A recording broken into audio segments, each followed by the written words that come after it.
नमस्कार, मैं हूं आरिश अजहर आपके साथ। स्पेशल रिपोर्ट में आपका स्वागत है। और स्पेशल रिपोर्ट में आज हम बात करेंगे सबसे पहली खबर की। जी हां, दिल्ली में नापाक साजिश बेनकाब। इंटरनेशनल हथियार तस्करी गिरोह का भांडाफोड़ करने में दिल्ली क्राइम ब्रांच में बड़ी कामयाबी मिली है। दिल्ली पुलिस क्राइम ब्रांच ने पाकिस्तान आईएसआई से जुड़े एक बड़े इंटरनेशनल हथियार तस्करी गिरोह का पर्दाफाश किया।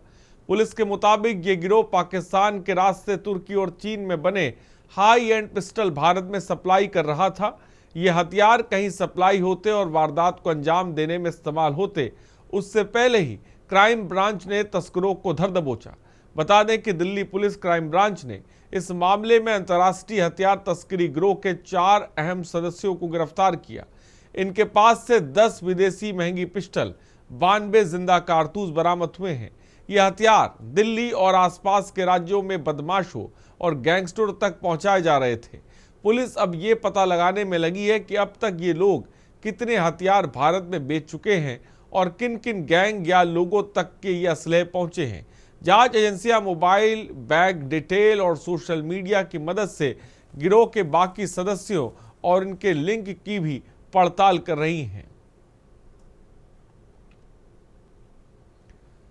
तो दिल्ली दहलाने की साजिश नाकाम हुई है।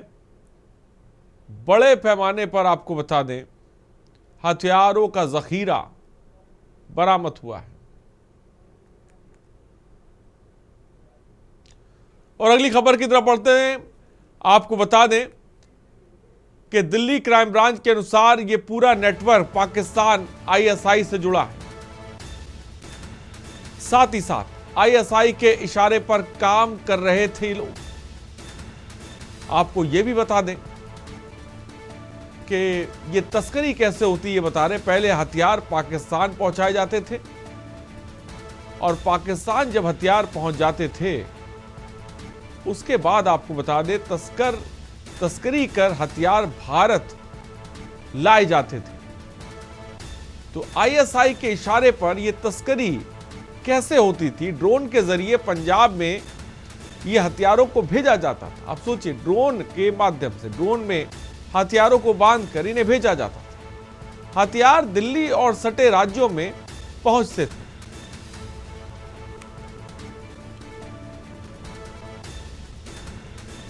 और अखिलेश सिंह विशेष संवाददाता इस खबर पर अधिक जानकारी के साथ जुड़ रहे हैं।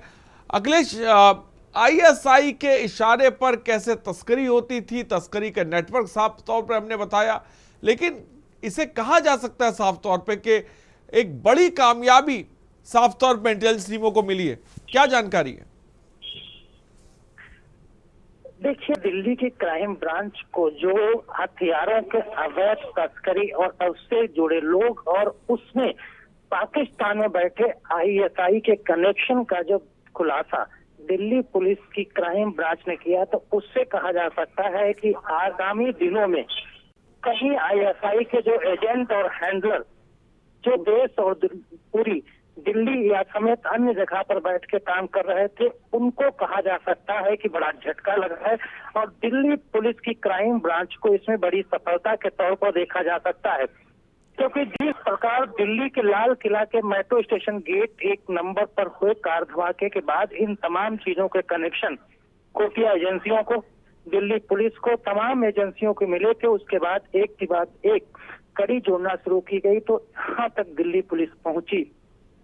और जहां तक सवाल है कि दिल्ली पुलिस की क्राइम ब्रांच ने जो आज हथियार बरामद किए, हथियारों को पूरा जखीरा मिला और उसमें 4 लोगों को गिरफ्तार किया। चारों अखिलेश, किस तरह के हथियार जो है वो बरामद किए गए हैं? देखिए, जो दिल्ली पुलिस के तरफ से वीडियो जारी किया गया है, उस वीडियो में साफ तौर में देखा जा सकता है कि ऑटोमेटिक पिस्टल्स है और जो भारत के बाहर की बनी हुई पिस्टल्स है, खासकर पाकिस्तान के तरफ से कहा जा सकता है कि इनको ड्रोन्स के द्वारा सप्लाई किया गया था और जो यहाँ पर गैंग सक्रिय हैं उन तक कहाँ पहुंचाया जा रहा है। और इस आतंकवादी गतिविधियां और तमाम तरह की गतिविधियों में जो आईएसआई नेटवर्क से कनेक्टेड लोग थे, उन तक इनकी सप्लाई होती थी ड्रोन्स के जरिए पाकिस्तान से पंजाब से दिल्ली समेत तमाम ऐसे ठिकानों पर भेजा जाता था जहां पर आईएसआई के हैंडलर्स काम कर रहे थे। तो जो पिस्टल्स हैं और उनके कारतूस हैं, उनको दिल्ली क्राइम ब्रांच ने बड़े जखीरे के साथ पकड़ा है और फिलहाल दिल्ली पुलिस इन चारों को रिमांड पर लेकर आगे की कार्रवाई में जुटी है, पूछताछ कर रही है कि और कहां दिल्ली में इनसे कनेक्टेड लोग बैठे हुए हैं, कहां पर इनका लिंक लग रहा है और कौन सी कड़ी आगे है जो कहीं दिल्ली के लाल किला पर हुए धमाके से तो नहीं कनेक्ट होती। इन तमाम चीजों को लेकर दिल्ली की क्राइम ब्रांच पुलिस है वो जांच कर रही है। फिलहाल 1-2 दिन में कई और बड़े खुलासे दिल्ली पुलिस कर सकती है।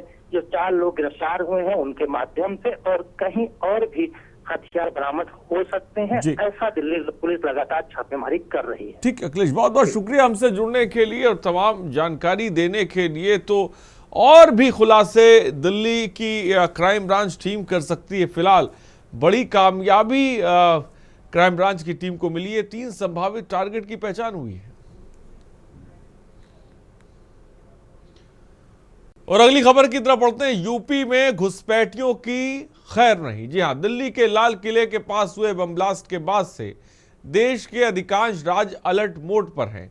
इस कड़ी में अब उत्तर प्रदेश में भी घुसपैठियों की पहचान करने को कहा गया है।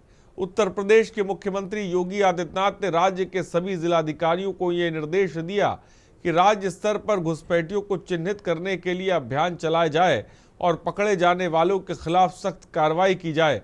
इसके अलावा सीएम योगी ने यह भी निर्देश दिया कि घुसपैठियों को रखने के लिए अस्थायी डिटेंशन सेंटर बनाए जाएं। डिटेंशन सेंटर पर रखे गए घुसपैठियों को वापस उनके देश भेजा जाएगा।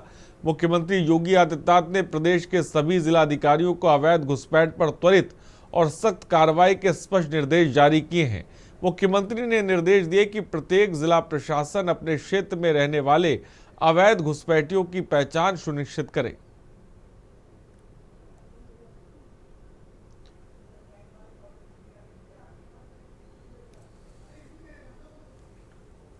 तो घुसपैठियों पर सीएम के राज्य स्तर पर जो निर्देश जारी किए हैं, ग्राफिक्स के जरिए चलिए हम आपको बताते हैं। राज्य स्तर पर घुसपैठियों को चिन्हित करने के लिए अभियान चलाया जाए, साथ ही साथ पकड़े जाने वालों घुसपैठियों के खिलाफ सख्त से सख्त कार्रवाई की जाए। घुसपैठियों को रखने के लिए सभी जिलों में अस्थायी डिटेंशन सेंटर बनाए जाएं। डिटेंशन सेंटर में विदेशी नागरिकता के अवैध व्यक्तियों को रखा जाएगा, जिन्हें उनके देश भेजा जाएगा। आवश्यक सत्यापन की प्रक्रिया पूरी होने तक वहीं आवास सुनिश्चित होगा। तो घुसपैठियों पर सीएम ने निर्देश जारी किए हैं और इसके लिए एक अभियान चलाने की बात मुख्यमंत्री योगी आदित्यनाथ ने कही। और मनीष हमारे संवाददाता इस खबर पर अधिक जानकारी के साथ जुड़ रहे हैं। मनीष, घुसपैठियों पर सीएम योगी सख्त हुए हैं, एक एक्शन प्लान तैयार किया गया है। क्या एक्शन प्लान है, मैं चाहूंगा तमाम दर्शकों को बताएं।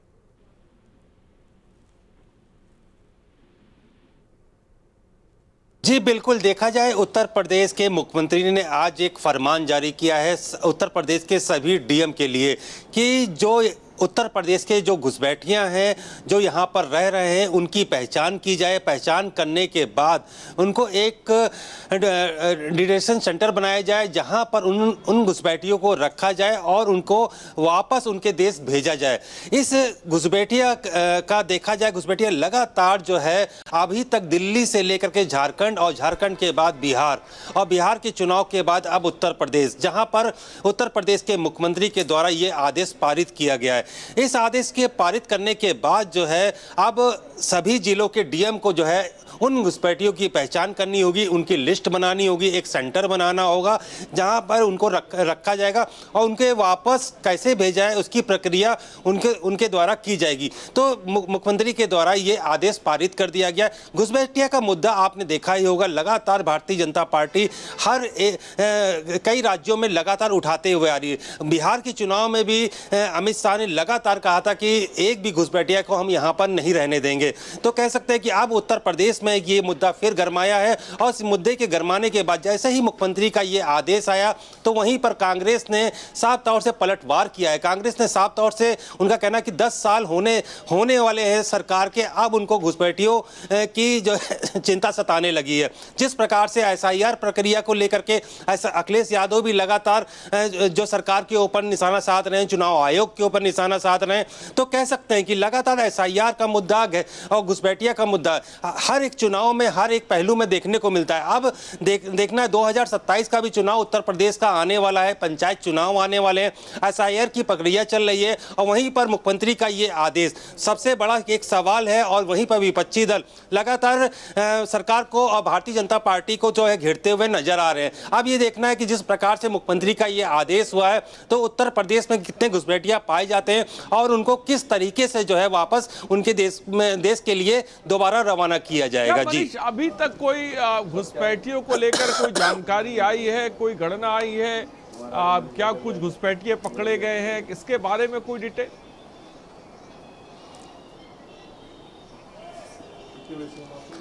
जी बिल्कुल, अगर देखा जाए कुछ दिन पहले यहाँ की जो मेयर हैं लखनऊ की, उन्होंने कुछ जगहों पे जा करके जो है उनके द्वारा जांच पड़ताल की गई थी। एक उन्होंने एक मैसेज जरूर दिया था कि अब घुसपैठियों की जो है नगर निगम की ज़मीनों पे जो झोपड़ी बना करके रह रहे हैं तो उनकी पहचान नगर निगम के कर्मचारी करेंगे। लेकिन आज जिस प्रकार से मुख्यमंत्री का ये बहुत ही बड़ा फैसला है, अब ये देखना है, कुछ समय जरूर लगेगा लेकिन घुसपैठिए एक भारतीय जनता पार्टी के लिए एक अहम मुद्दा रहा है। हमेशा ही उनका ये साफ तौर से हमेशा ही कहना है, जो भी यहाँ पर घुसपैठियां हैं, जो भी जानकारियां अब संसद में भी दी गई कि 2 करोड़ से ऊपर जो है पूरे देश भर में जो है घुसपैठियां आ चुके हैं। अगर उत्तर प्रदेश की बात की जाए तो लखनऊ शहर और बाकी अन्य तो 4 से 5 लाख लोगों की बात होती है कि उत्तर प्रदेश में जो है दूसरे देशों के घुसपैठिया जो है उत्तर प्रदेश में भी रह रहे हैं और यहाँ पर कामकाज कर रहे हैं। तो उनके यहाँ तक कि उनके जो अथेंटिक पेपर हैं वो भी चाहे आधार कार्ड हो या वोटर ID कार्ड उनके बने हुए, तो ये सब चीज़ें पहले भी सामने आती थी। लेकिन जिस प्रकार से मुख्यमंत्री के द्वारा ये आदेश है, अब ये देखना है डीएम के लिए एक सबसे अहम बात रहेगी, सभी जिलों के डीएम को अपनी एक टीम गठित करनी पड़ेगी और जिसके तहत जो है जहाँ जिन जिलों में जो भी घुसपैठिया दूसरे देशों से आ करके अब उत्तर प्रदेश में रह रहे हैं तो उनकी पहचान करके पूरी रिपोर्ट जो है मुख्यमंत्री के सामने देनी पड़ेगी। मुख्यमंत्री ने हालांकि कह दिया है साफ तौर से कि सेंटर बनाया जाए, उन घुसपैठियों को वहां रखा जाए, उनकी वापसी का जो है पूरा रास्ता तैयार किया जाए। तो कह सकते हैं कि एक बड़ा फैसला है। विपक्षी दल उस पर सवाल जरूर पूछने लगे हैं, लेकिन ये एक अहम बात है, आम जनता भी ये सोचने पर है कि वो जानना चाहती है कि उत्तर प्रदेश में या देश भर में कितने घुसपैठिया आ चुके हैं और कितने लोग की यहाँ से उनके देश के लिए वापस उनको भेजा गया है। जी, तो बड़ा फैसला साफ तौर पर मुख्यमंत्री योगी आदित्यनाथ की तरफ से लिया गया। मनीष, बहुत बहुत शुक्रिया जुड़ने के लिए और तमाम जानकारी देने के लिए। तो घुसपैठियों पर सीएम के निर्देश, अब डिटेंशन सेंटर सभी जिलों में बनाए जाएंगे और वहां पर रखा जाएगा और सत्यापन होने के बाद इन्हें अपने देश भेज दिया जाएगा। बड़ी खबर बता रहे।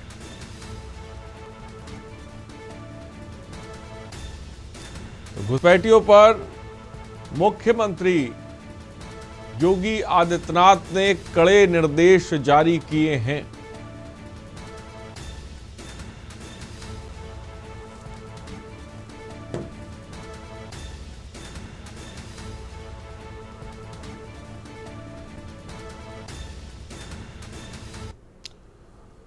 और यहां पे रुकते हैं एक छोटे से ब्रेक के लिए। ब्रेक के उस पार एक खबर को लेकर बात करेंगे, स्कूल की धमकीबाज प्रिंसिपल।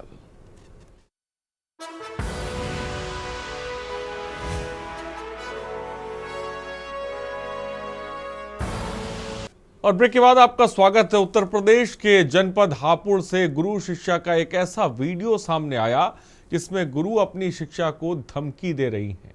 जानकारी के अनुसार हापुड़ के दिल्ली रोड स्थित मोहल्ला अर्जुन नगर में रहने वाले देवेंद्र सिंह तोमर की बेटी प्रज्ञा तोमर पिलखुआ स्थित वीआईपी इंटर कॉलेज में कक्षा 9 की छात्रा है। आरोप है कि बीते दिन स्कूल की छुट्टी के समय वीआईपी इंटर कॉलेज की प्रिंसिपल वीना शर्मा ने उसे पीछे चोटी के बालों की तरफ से पकड़ लिया और खींचते हुए मुंह पर चाटे मारे और अभद्र व्यवहार किया। इसकी सूचना जब छात्रा प्रज्ञा ने अपने परिवार के लोगों को दी तो अभिभावक विद्यालय पहुंच गए। यहाँ उन्होंने जब प्रिंसिपल वीना शर्मा से छात्रा की पिटाई किए जाने की बात कही तो प्रिंसिपल ने छात्रा पर स्कूल में उनके साथ आचरण सही नहीं किए जाने की बात कही। देखते ही देखते प्रिंसिपल वीना शर्मा इतना आवेश में आ गई कि उन्होंने चेतावनी दी कि यदि मुझसे बदतमीजी करेगी या मेरे हाथ पकड़ेगी तो मैं इसकी हत्या कर दूंगी। प्रिंसिपल की यह धमकी मोबाइल के कैमरे में कैद हो गई। अब तेजी से ये वायरल हो रही है, जहां पर जान से मारने की धमकी एक गुरु अपने शिष्य को दे रहा है।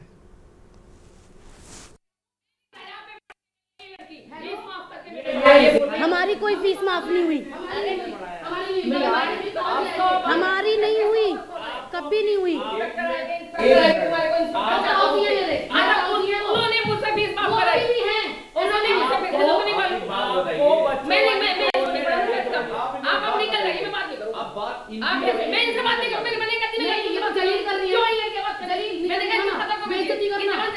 बेइज्जती तो हो रही है, फीस माफ करिए, इसका क्या बेइज्जती का क्या मतलब है?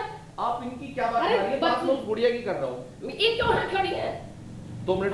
नहीं मैं नहीं बात करूंगा, मैं बात नहीं करूंगी, अब कानून में बात करूंगी मैं नहीं। तो आपका मारना सही था, चोटी पकड़ के? चोटी पकड़ के मारना। आपको जो करना है वो कर लीजिए, मैंने तो आप ऐसे ही मारेंगी, आप ऐसे ही मारेंगी। मैं मारूंगी अगर ये खड़ी होगी ऐसा, आप ऐसे ही मारेंगी। मेरा हाथ पकड़ के दिखा, मैं इसकी हत्या कर दूंगी। हाथ पकड़ मेरा हाथ वाला, मैं अभी तेरे सामने मारूंगी, पकड़ मेरा। सुनो, अगर हाथ भी दिखाती हूं, अगर इसने मेरा हाथ पकड़ा तो क्या करेगी तू? मेरी मैम मेरी बात सुनो, आप सीसीटीवी में मुझे दिखाओ, आप पकड़ मेरा हाथ दोबारा पकड़। क्या करना मारो तुझे हाथ पकड़। आप हत्या करने के लिए बोल रही हो? ये मेरा हाथ मार दे, पकड़ लेगी, पकड़ हाथ। बच्ची आपकी छोटी वो। अरे भाई ये बदतमीजी कर रही है ना, बदतमीजी क्या कर रही है? क्या बदतमीजी कर रही है? आप इतना नहीं कर बदतमीजी कर, मैं नहीं पढ़ाऊंगी ऐसे लड़की को। मैं बोलने कारण आप लीगल रीजन दो ना, आप लीगल रीजन दो ना। आप हंसने को हंसने के ऊपर ठीक है सर, ठीक है, मैंने तब भी कुछ। मैं स्कूल से आ रही थी, स्कूल की छुट्टी के समय मैं अपनी फ्रेंड के साथ आ रही थी। मेरी फ्रेंड का एक छोटा भाई था, वो आने वाला था कि तभी प्रिंसिपल मैम आई, कहने लगी कि यहाँ से चले जाओ। अब जैसे ही मैं गेट के बाहर निकली, फिर तुरंत आती है, मेरी चोटी पकड़कर मुझ में बजाना चालू कर देती हैं और बेशुमार बजाती हैं मुझ में। और फिर मैं जब पूछती हूँ कि मैडम मतलब क्या हुआ, फिर उसके ऊपर मेरे को और बजाती हैं और फिर मेरे को अपने ऑफिस के बाहर खड़ा करती हैं और मेरे को गंदी गंदी गालियाँ देती हैं और ऑफिस के अंदर चली जाती है, मेरे को गेट लगा के बाहर खड़ा कर देती हैं। फिर मैं किसी बाहर की आंटी से फ़ोन लेकर अपने घर वालों को बुलाती हूँ। जब बुलाती हूँ तो फिर वो कहती हैं कि इसे नाम काटो, इसको टर्मिनेट करो, इसे किसी और स्कूल में वो नहीं करवाएंगे, इसका दाखिला, इसे यहाँ से भगाओ, इसे जो करना है वो करो इसके। जब मेरी सिस्टर आती है तो उन्हें भी ऑफिस से धक्के मार के निकाल देती हैं, कहती हैं कि इनके पिता को बुलाओ। मेरे बड़े भाई आए, मेरे पिता की बहुत ज़्यादा बेइज्जती करी, उनको गालियाँ दी, उनका बिल्कुल भी सम्मान नहीं किया और जो अपनी सारी बात से मुकर गई, कहने लगी कि मैंने इसको बिल्कुल नहीं मारा, मैंने इसके साथ कुछ ही नहीं करा, गंदी गंदी गालियाँ दी, अभद्र और तो और मेरे साथ बहुत गंदा गंदा व्यवहार किया। और मैं जब पूछ रही हूँ कि मेरे साथ क्या हुआ है तो उसके ऊपर मेरे को मारने की धमकी दे रही है, कह रही है कि मैं तेरा फ्यूचर बर्बाद कर दूंगी, मैं तेरे को इस स्कूल में नहीं पढ़ने दूंगी, किसी भी स्कूल में नहीं पढ़ने दूंगी मैं तेरे को। वो मुझे भी कल वीडियो के माध्यम से ही, सोशल मीडिया के माध्यम से ही पता चला कि किसी विद्यालय में जिसका नाम VIP इंटर कॉलेज है, उसमें किसी बच्चे की चोटी खींचने के प्रकरण को लेकर अभिभावक की शिकायत करने पर और प्रधानाचार्य द्वारा जो है अशोभनीय शब्दों का प्रयोग किया गया, जो कि शिक्षा के क्षेत्र में तो कतई क्षम्य नहीं है, जिसके लिए उनको कल ही कारण बताओ नोटिस जारी कर दिया गया था। अब अगर उसका कोई प्रत्युत्तर प्राप्त नहीं होता है या संतोषजनक नहीं होता है तो उनको प्रधानाचार्य के पद से हटाने के लिए उनके प्रबंधक को पत्र निर्गत कर दिया जाएगा। और अनुज चौधरी हमारे संवाददाता इस खबर पर अधिक जानकारी के साथ जो। अनुज, हमने देखा कि प्रिंसिपल किस तरह से एक नवी की छात्रा को धमका रही है, डरा रही है। क्या इस प्रिंसिपल पर, मैं चाहूंगा मामला भी बताएं, और क्या अभी तक इस प्रिंसिपल पर कोई एक्शन हुआ है? मैं बताना चाहूंगा कि जनपद हापुड़ में ये कल सुबह की वीडियो लगातार जमकर वायरल हो रही है। वायरल होने के बाद में जो ये छात्रा है, ये छुट्टी होने के कारण ये घर वापस लौट रही थी। वापस लौटने के जो इनका जो फ्रेंड था, जो इनकी सहेली कह देते हैं, वो सहेली, वो उसका भाई आ रहा था इनको लेने के लिए, तो इसी स्कूल में ही स्कूल के अंदर ही लगातार लड़की खड़ी रही। तो प्रिंसिपल इनसे पूछने लगी कि तुम क्यों खड़ी हो, तो उन्होंने बताया कि हमारा भाई आ रहा है हमें लेने के लिए, हमें कोई सवारी नहीं मिली है। जब सवारी नहीं मिली तो उसी के ऊपर प्रिंसिपल ने बच्ची को चुटिया पकड़कर जमकर पीटा और उसके साथ गाली गलौज की, जो छात्रा का कहना है। लगातार उसके साथ मारपीट की। मारपीट करने के बाद छात्रा ने किसी का फोन लेकर, वहीं पर जो कोई था उसका फोन लेकर उसको फोन किया। घर के परिजन आ गए। घर के परिजनों के साथ में भी जान से मारने की धमकी देती रही गुरु। और अभी तक तहरीर लगवा थाने में दे दी गई है। अभी तक इस पर कोई उचित कार्रवाई नहीं की गई है। केवल डीआईओ ने डीआईओस का अनुज डीआईओस के पास जब ये मामला गया, ये वीडियो देखा, ये धमकी का लहजा देखा है प्रिंसिपल का, तो क्या एक्शन लिया गया, क्या बात कही गई? उनका ये कहना है कि इस वीडियो की जांच की जा रही है, जांच कर कार्रवाई की जाएगी। इस जो वीडियो के आधार पर जो स्कूल प्रिंसिपल मालिक है उनके लिए नोटिस जारी कर दिया गया है। इस प्रिंसिपल को पद पर से हटा दिया जाए। ठीक, बहुत बहुत शुक्रिया अनुज हमसे जुड़ने के लिए और तमाम जानकारी देने के लिए। तो परिवार के सामने हत्या करने की धमकी और डीआईओ सिर्फ जिम्मेदारी को टालते हुए नजर आ रही है। ये तस्वीर है एक वीआईपी स्कूल की, जहां पर एक गुरु अपने शिष्य से कैसे बात कर रहा है, सिर्फ छुट्टी को लेकर, आप देख सकते हैं।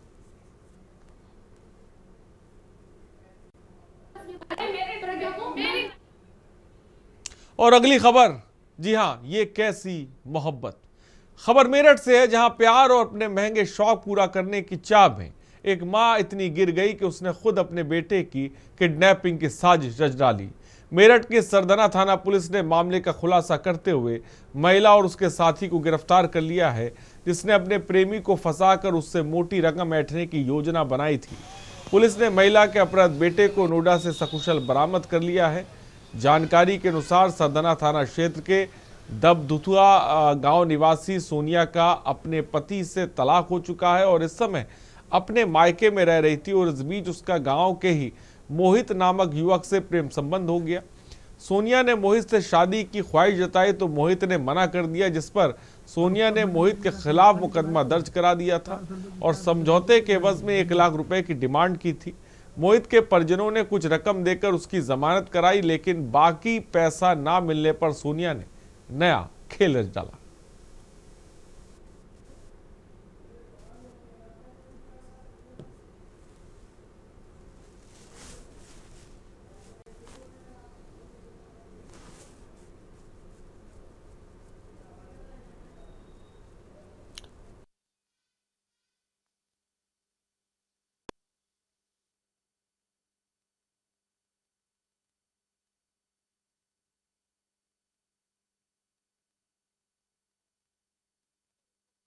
आ रहे हैं जहां पर आपको बता दें एक साजिश रची गई मोहब्बत के खिलाफ।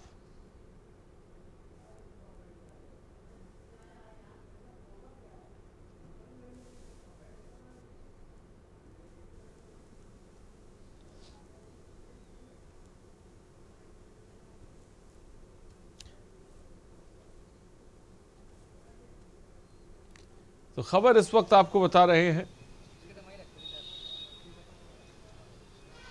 थाना सरधना मेरठ का ये मामला इस वक्त आपको बता रहे हैं, जहां पर प्रेमी ने किया था शादी से इनकार तो सकुशल बरामद हुआ है। देखिए, थाना सरदना क्षेत्र में 20 नवंबर की रात्रि शाम को एक महिला द्वारा प्रार्थना पत्र प्रस्तुत किया गया, जिसमें उसने आरोप लगाया 4 व्यक्तियों पर कि उसके 10 वर्षीय बच्चे का अपहरण कर लिया गया है। इसका तत्काल संज्ञान लिया गया तो थाना सरदना पर मुकदमा पंजीकृत किया गया और 3 टीमों का गठन किया गया। इसमें साक्ष्य संकलन करते हुए टेक्निकल और सर्विलांस की मदद से जो बच्चा है उसको गौतम बुद्ध नगर से सकुशल बरामद किया गया और वहां पर ये संजय के साथ रह रहा था।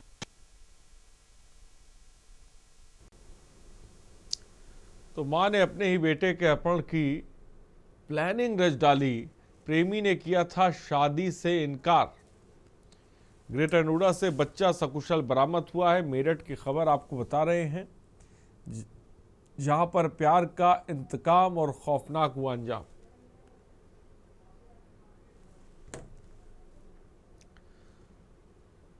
और आगे बढ़ते हैं। माफिया की मार्केट ध्वस्त। 26 सितंबर के बवाल में जेल में बंद मौलाना तौकीर रजा के करीबी कॉलोनाइजर मोहम्मद आरिफ पर प्रशासन ने बड़ी कार्रवाई की। बीडीए की टीम ने पीलीभीत बाईपास रोड और जगतपुर में स्थित उसकी 2 अवैध इमारतों पर ध्वस्तीकरण शुरू किया, जो करीब 5 घंटे तक बुलडोजर गड़गड़ाता रहा। बुलडोजर की मार से 2 मंजिला मार्केट को ध्वस्त कर दिया गया। सीओ तृतीय पंकज श्रीवास्तव ने खुद मोर्चा संभालते हुए माइक पर लोगों को दूर रहने की हिदायत दी ताकि किसी तरह की अव्यवस्था ना हो सके। वीडियो उपाध्यक्ष डॉक्टर ए मणिकंडन ने बताया कि आरिफ ने जगतपुर में 2 मंजिला मार्केट और पीलीभीत बाईपास पर कपड़ों के शोरूम सहित व्यापारिक इमारत बिना नक्शा पास कराकर खड़ी कर ली। यहाँ जिम, होम डेकोर सेंटर, कई दुकानें चल रही थी। जांच में निर्माण पूरी तरह से अवैध पाया गया, जिसके बाद बीडीए ने 11 अक्टूबर को दोनों परिसरों को सील कर दिया है और शनिवार को बीडीए टीम 15 दुकानों और 2 बड़े शोरूम को खाने पहुंची।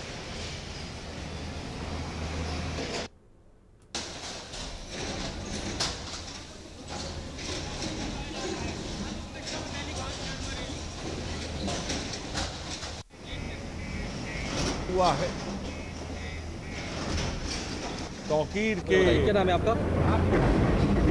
संयुक्त सचिव हूँ यहाँ पे। मैं बीडीए से संयुक्त सचिव हूँ। जी, किस कार्रवाई चल रही है, कहाँ पर चल रही है, मुझे बताइए। ये लाला जगतपुर बेगम है और यहाँ पे जो 16 दुकानें हैं, यहाँ पे 8 ऊपर हैं 8 नीचे हैं, बिना मानचित्र स्वीकृति के बनाई गई थी। इसीलिए इनका ध्वस्तीकरण आदेश किया गया है बरेली विकास प्राधिकरण। आज उसका एग्जीक्यूशन हो रहा है। कितने स्थानों में कार्रवाई हो रही है? कितने स्थानों पे हो रही है बरेली में कार्रवाई? 2 स्थानों पे हो रही है। फिर 26 सितंबर के बवाल के बाद ये कार्रवाई सुनिश्चित की गई है? ये तो बीडीए की कार्रवाई लगातार चलती रहती है। और स्पेशल रिपोर्ट में फिलहाल इतना ही। बने रहिए हमारे साथ। नमस्कार।